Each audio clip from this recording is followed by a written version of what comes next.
देखिए, मेरा नाम तारिक भट्ट है।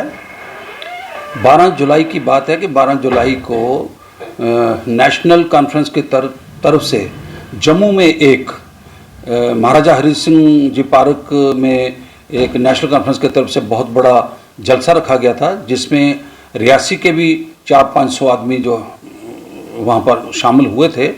और उस जलसे के इख्तिताम पर कुछ मीडिया कर्मी जो थे उन्होंने मुझे घेर लिया और उन्होंने मुझसे कुछ स्टेटमेंट ली और उन्होंने मुझसे जो क्वेश्चन किए उन क्वेश्चनों के मैं जवाब दे रहा था।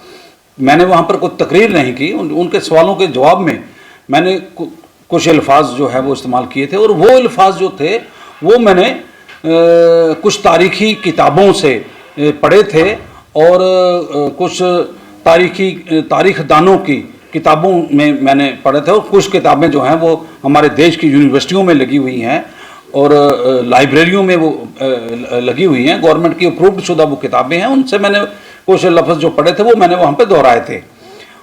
उसके बाद मैं ये समझ रहा था कि इन किताबों के मुताबिक मेरे ये अल्फाज जो हैं वो दुरुस्त हैं, लेकिन उसके बाद जब मैंने मीडिया में देखा कि कुछ लोगों ने इस बात पे बड़ा एतराज़ उठाया और फिर मैंने मीडिया में देखा कि कुछ मेरी वीडियो जो थी उसको थोड़ा सा आगे पीछे से एडिट करके इस किस्म का माहौल क्रिएट किया कि सारे जम्मू में आग लगा उसकी लग गई, हर जगह प्रोटेस्ट होने लगे। और मैं ये समझता हूँ कि अगर मेरी तरफ से कोई ऐसी बात हुई है, कोई किसी के जज्बात को ठेस पहुँची है, मैंने तो कोशिश की कि ऐसी कोई बात नहीं हो और ना ही मैंने की है। मैंने महाराजा हरि सिंह जी के बारे में ये कहा कभी भी कि मैंने उनकी तौहीन नहीं की, ना कभी उनके खिलाफ बोल रहा हूँ। रियासी के अंदर महाराजा हरि सिंह जी के और जनरल जोरावर सिंह जी के और महाराजा प्रताप सिंह जी के जितनी भी तकरीबें होती हैं, जहाँ मैं जाता हूँ, मैं खुद डोगरा हूँ, मैं डोगरा हिस्ट्री पढ़ी हुई है, मैं वहाँ पर जा कर के उनके जो किए हुए करिश्मे हैं, जो काम हैं, उनको मैंने वहाँ पर दोहराता हूँ, उनको उजागर करता हूँ। और मैं कैसे ये कह सकता हूं, मैंने तो डोगरों के खिलाफ कोई लफ्ज़ नहीं बोला, डोगरा नाम नहीं बोला, मैंने किसी धर्म के खिलाफ कोई बात नहीं की, महाराजा हरि सिंह जी के खिलाफ कोई बात नहीं की। इतनी बात जरूर है कि मैंने वहां पर यह कहा था कि जम्मू के बीजेपी के लोगों ने देश के लिए कोई कुर्बानी नहीं दी। ये एक सियासी बात थी वहां पर, वो भी हम पे इल्ज़ाम लगाते हैं, हम भी उन पे इल्ज़ाम लगाते हैं। ये बात मैंने वहां पर ज़रूर कही है। और उसके साथ साथ मैंने राजपूतों के खिलाफ या डोगरा राजपूत के खिलाफ या किसी ज़ात या किसी बरादरी के खिलाफ मैंने कोई ऐसा लफ्ज़ वहाँ पर इस्तेमाल नहीं किया है।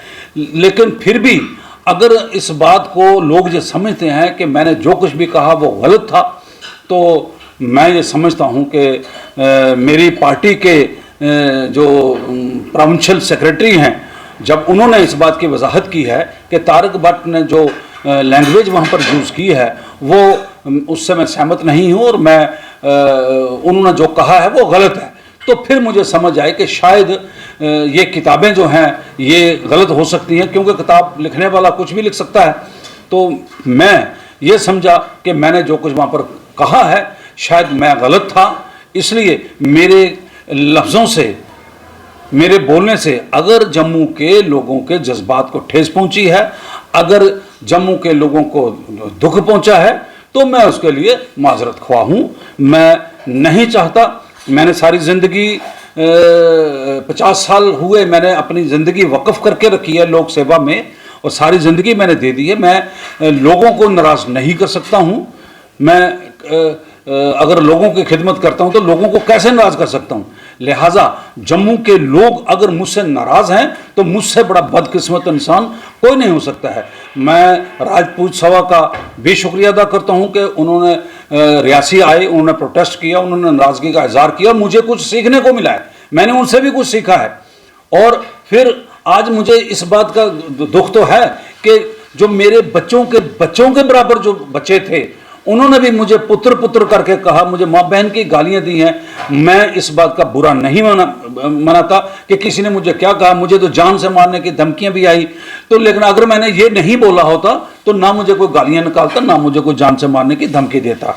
लिहाजा मैं सबका शुक्रिया अदा करता हूँ जिन्होंने मेरे खिलाफ प्रोटेस्ट किया, जिन्होंने मेरे साथ हमदर्दी दोहराई या जिन्होंने जो कुछ भी किया। मैं उनका सबका मैं शुक्रिया अदा करता हूं। और उसके साथ साथ आखिर में यही कहूंगा कि मुझसे अगर कोई लफ्ज़ गलत निकला है या मैंने कोई गलत कह दिया है या मैं समझता हूं कि अगर मैंने गलत कहा है तो मैं उसके लिए माजरत चाहता हूं, मैं उसके लिए माफ़ी चाहता हूं। अभी हम देख बात यह है कि तो मैं एज ए तारिक भट्ट मैंने बोला है, इसमें नेशनल कॉन्फ्रेंस का कोई रोल नहीं है। बाकी नेशनल कॉन्फ्रेंस तो इसकी वजाहत कर चुकी है ना, हमारे सूबाई सेक्रेटरी जो हैं बशीर साहब जो हैं, उन्होंने ये कह दिया है कि तारिक भट्ट ने जो कुछ कहा है हम उससे इत्फाक नहीं रखते, तारिक भट्ट ने जो कुछ कहा है गलत है। और मैंने तस्लीम कर लिया, मैंने तस्लीम किया कि मुझसे गलती हुई है और जिसके लिए मैं माफ़ी मांगता हूँ। इसमें नेशनल कॉन्फ्रेंस का कोई रोल। देखिए राहुल जी, मैं आपको एक बात बताता हूँ कि रियासी के अंदर बम बम बोले की एजिटेशन आपने देखी, सबसे आगे मैं था। रियासी के काज के लिए सबसे आगे मैं था। यहाँ भाईचारे के लिए मैंने जितना काम मैंने किया है इतना शायद ही किसी ने किया हो। अलबत्ता कुछ बातें ऐसी होती हैं कि जो इंसान को सोच समझकर बोलनी चाहिए, सोच समझकर करनी चाहिए।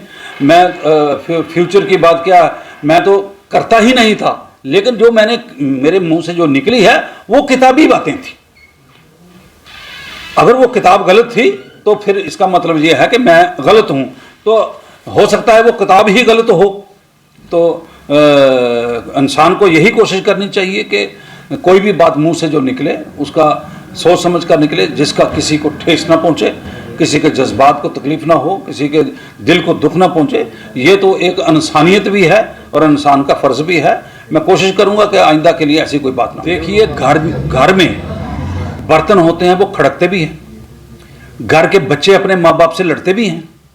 अगर मेरे भाई लड़ करके उन्होंने एक डिमांड रखी थी कि तारिक भट्ट माफ़ी मांगे, घर में बच्चा भी कहता है कि मुझे 500 रुपये दे दो, मुझे चाहिए, तो देते हैं ना माँ बाप। उनकी डिमांड मैंने कर दी पूरी। अगर वो चाहते थे मैं माफ़ी मांगूं तो मैंने मांग ली।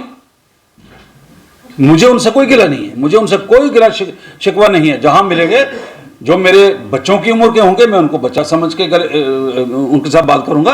जो भाई की उम्र के होंगे या मेरी उम्र के होंगे उनको भाई समझ के करूंगा। जो बुजुर्ग होंगे तो उनको अपने वालिद का दर्जा दूंगा। मेरी उनके साथ कोई गिला कोई शिकवा जो है वो नहीं है।